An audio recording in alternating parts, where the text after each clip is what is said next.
So, the video that you should be watching right now is a really fun and lighthearted conversation between me and Theo Vaughn. That's what we were about to put up on YouTube. But our friend Charlie Kirk was just murdered. And it's like, I don't really want to talk about this. It's too soon. But I can't put up a conversation with me and Theo Vaughn. I can't put up a conversation about anything. Ben Shapiro was coming in here tomorrow. Yeah. Which is why I'm down here today. And Ben and Charlie were very close, of course. And Megyn Kelly. And so many others are going to be thinking about and talking about nothing but this for I don't know how long. So it just seemed like, the last time I felt like this, I remember calling you. It was after that Vegas shooting. Another insane event that I have no agency to speak to, and yet when these things happen, I don't feel like I have permission to do anything else. So you either be quiet and let the world spin, or say a few words. And because he was our friend, and because when I came back from lunch, you were sitting here crying, and because I just got off a Zoom call with Theo Vaughn. I bet he was crying too. He said to me, I don't understand why this hit so hard.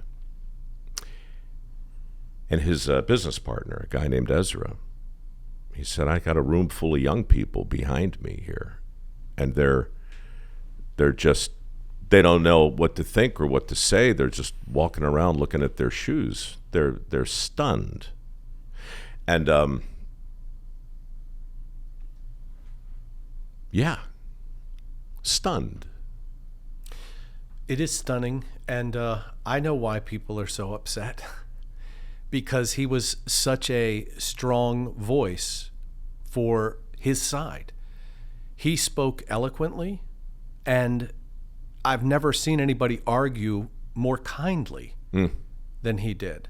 He never would embarrass his debating opponent. Interlocutor. He was always polite, and he always let them say their piece, and then he would destroy them rhetorically. And politely. And politely. Did you see the footage? I did. I watched it, and I was not ready to see it, but I did. I couldn't help myself. And when I saw it, the first thing I thought was, how can he possibly survive this? Because I just started praying immediately. That he would, but obviously he didn't. Yeah, to me it kind of feels like, and I said this to Theo too, it's like somebody put the Constitution up on a wall and shot the First Amendment. People who marry my partner, she's very she's never met him. Yeah. And I think maybe something extraordinary is going to happen in the days and weeks ahead. I don't know what it is, but it feels portentous. Look, you had the healthcare CEO get shot. You had the two people in Minnesota get shot. These are assassinations. This wasn't a murder today. This was a political assassination. This is. You're right. The First Amendment got shot today. Maybe too. I think a lot of people, on both sides of the aisle. I don't want to paint with too broad a brush, but what happened in Butler a year or so ago, that was a game of inches, maybe an inch, Yeah. And so, people were just like, wow, that the country dodged a bullet. Literally and figuratively. Yeah. But they didn't today. Yeah. And I don't want to turn this into a eulogy so much as an acknowledgement of I consider him my friend. We only met twice in real life. The last time I saw him was here. He interviewed me a month ago, and he was such a supporter of MicroWorks. Yeah. And he called me a couple of times in the past just to say, hey, man, I'm just, I'm out here doing my thing. And it's easier for me to do what I do knowing that people like you are doing what you do over there. Mm-hmm. And we might not agree on everything. We might not see the world the exact same way. But, we're pushing a boulder up a hill as best we can. And he was actually joyful about it too. It didn't always come across in his videos, but he was, you said kind, but he was a happy sort of warrior. Yeah. And when he latched onto this cause, mm-hmm. right? And this is what really breaks my heart. I socially, I don't try. I mean, I've been on MSNBC, I've been on CNN, Sure. I've been on all of them. But I knew when I shared this, and you can go to my Facebook page and find the post. It's a month ago. I knew there'd be hell to pay in the comments, and it is. And I want the people. I want the people who were unkind in those comments. I want those comments to stand. I want their names to stand next to them. I want the cheap shots to be there. So I'm not going to take that down, but I am going to say to his wife Erica and their kids, it's just a grief that can't be spoken. I'm just so sorry for it, and I believe he'll be remembered for a long time. Well, I mean, he had a great future ahead of him. He was only 31 years old. And, 4 years from now, he could have run for president. And I think a lot of people might have voted for him. Did you see the size of the crowd today? Massive. That's another thing that never comes through on those videos. You see a guy in a tent Yeah. with a little bit of security. Right. You see a rope, and you see somebody on the other side, and you see the very thing the country was built on: debate, mm-hmm. disagreement, and exchange of ideas. Yeah. He went into the lion's den. He was, he was brave. Fearless. Yeah. I wonder if he was fearless. I wonder if he was scared. I wonder if he just did it anyway. I mean, I'm sure he was scared at some point, but just the look on his face, the little smirk that he would have when he would go, okay, I hear what you're saying, but, yeah, I don't think there's anybody who argues like him to take his place. No. And what came out in this interview, the last one I did with him, Mm-hmm. It was almost a parenthetical. He was telling me something I knew and something probably that most of his audience knew, but he didn't go to college. I know. He didn't go to college, but he read every damn thing he could get his hands on. He read everything, and he logged it away. And so what's he do, man? He goes to college to share what he learned, not from college, but from the world, and to meet his interlocutors on their turf, and to debate on their terms.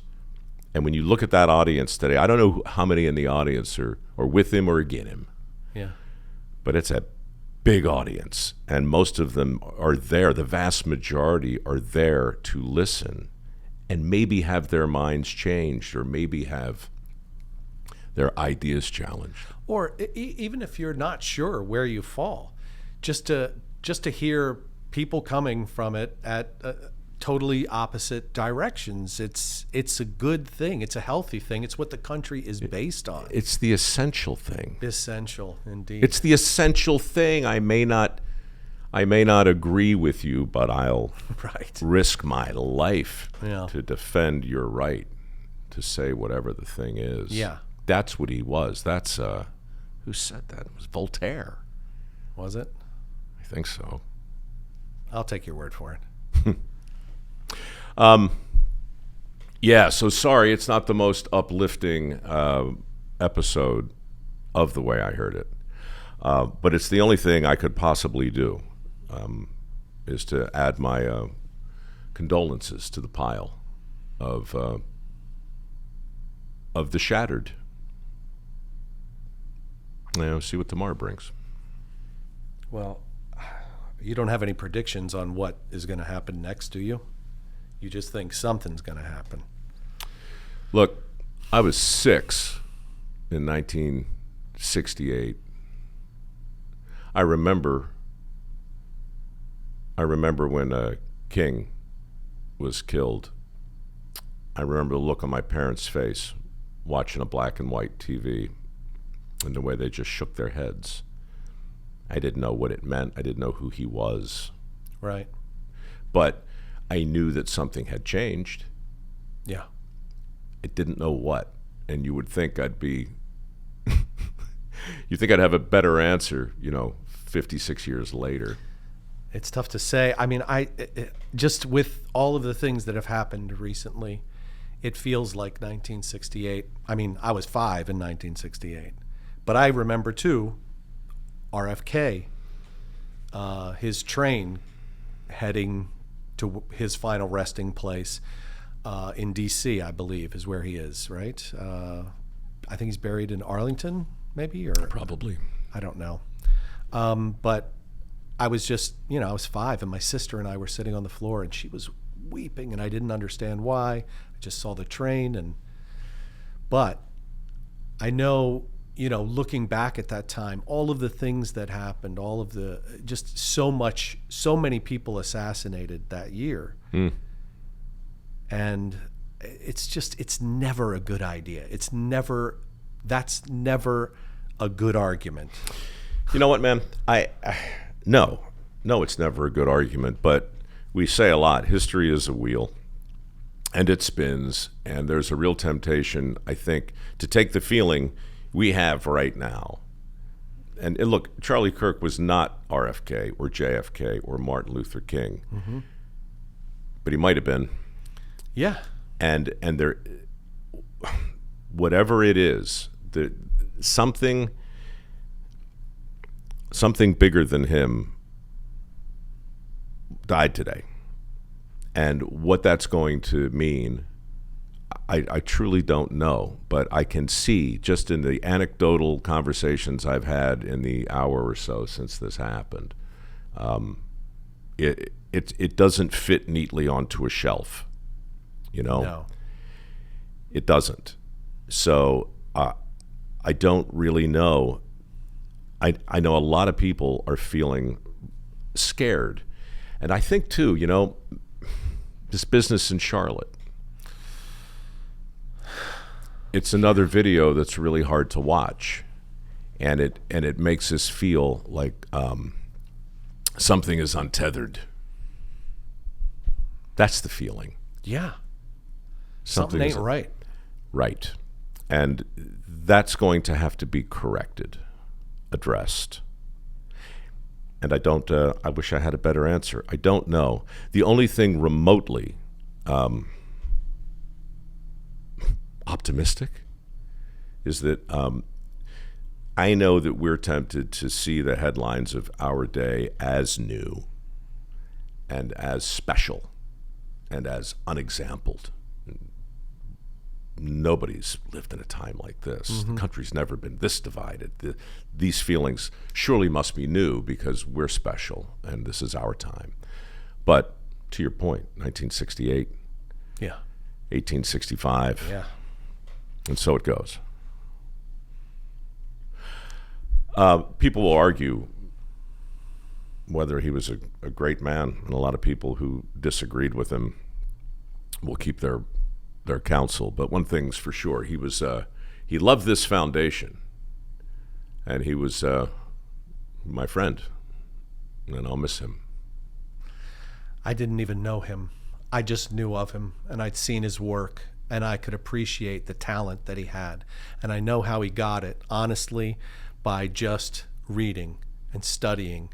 And he could speak about the Constitution. He could speak about the Bible. Every time one of his videos came up my feed, I watched it to the end, and I smiled because I thought, this guy is an amazing talent. He is a rhetorical. He's brilliant with rhetoric.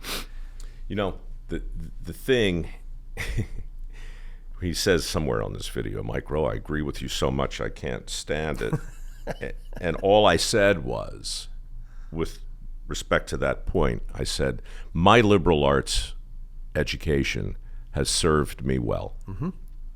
And I said, I'm sorry you didn't have one. He goes, oh, I got one. And I said, right, but my point is everybody who's got one of these has one. 99% of the known information in the world is on this thing. Yeah, right. Thanks to this thing, we all got the terrible news today that we got. But it's with us, and access to all the knowledge you could want. And that's the thing that he and I agreed with, I think, most passionately. Anyway, we'll miss you. R.I.P.